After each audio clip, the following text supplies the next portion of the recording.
जय श्री राम, जय वीर बजरंगबली। आज सुनिए हनुमान जी की बाल लीला का प्रसंग।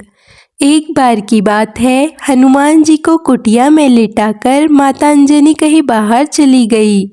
थोड़ी देर में ही बाल हनुमान को बहुत तेज भूख लगी। इतने में उन्हें आकाश में सूर्य भगवान उदित होते हुए दिखलाई दे गए। उन्होंने समझा कि यह कोई लाल लाल सुंदर मीठा फल है और बस एक ही छलांग में उन्होंने सूर्य भगवान के पास पहुंचकर उन्हें पकड़ा और मुंह में रख लिया।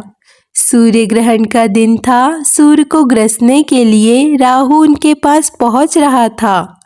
उसे देखकर हनुमान जी ने सोचा कि यह कोई काला फल है, इसीलिए बाल हनुमान उसकी ओर झपटे। परंतु राहु किसी तरह भागकर देवराज इंद्र के पास पहुंच गया और उसने कांपते हुए स्वर में देवराज इंद्र से कहा, प्रभु, आज आपने यह कौन सा दूसरा राहु सूर्य को ग्रसने के लिए भेज दिया है? यदि मैं भागा ना होता तो वह मुझे भी खा गया होता। राहु की बातें सुनकर भगवान इंद्र को बड़ा अचंभा हुआ।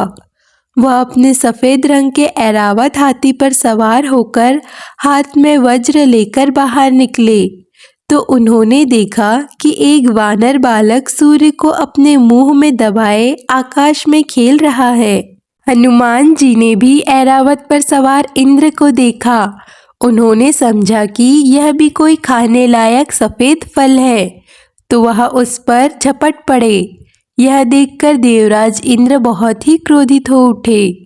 अपनी ओर झपटते हुए हनुमान जी से अपने आप को बचाया और भगवान सूर्य को छुड़ाने के लिए हनुमान जी की ठुड्डी पर वज्र से तेज प्रहार किया, जिससे हनुमान जी का मुंह खुल गया और वह बेहोश होकर पृथ्वी पर गिर पड़े।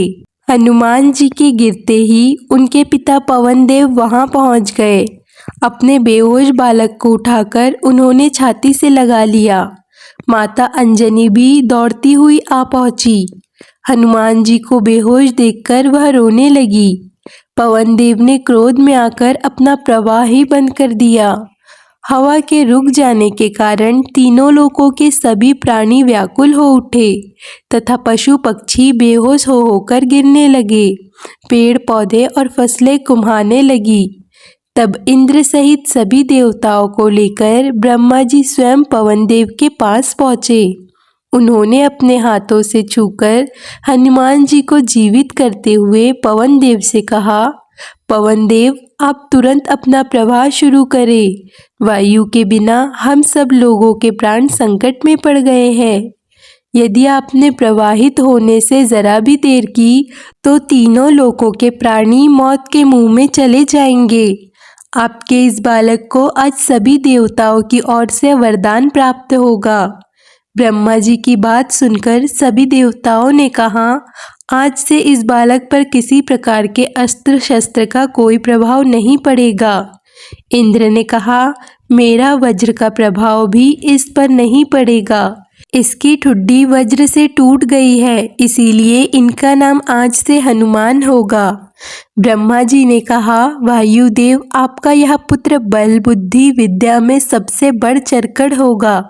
तीनों लोकों में किसी भी बात में इसकी बराबरी करने वाला कोई दूसरा न होगा।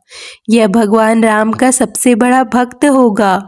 इसका ध्यान करते ही सबके सभी प्रकार के दुख दूर हो जाएंगे। यह मेरे ब्रह्मास्त्र के प्रभाव से सर्वदा मुक्त होगा।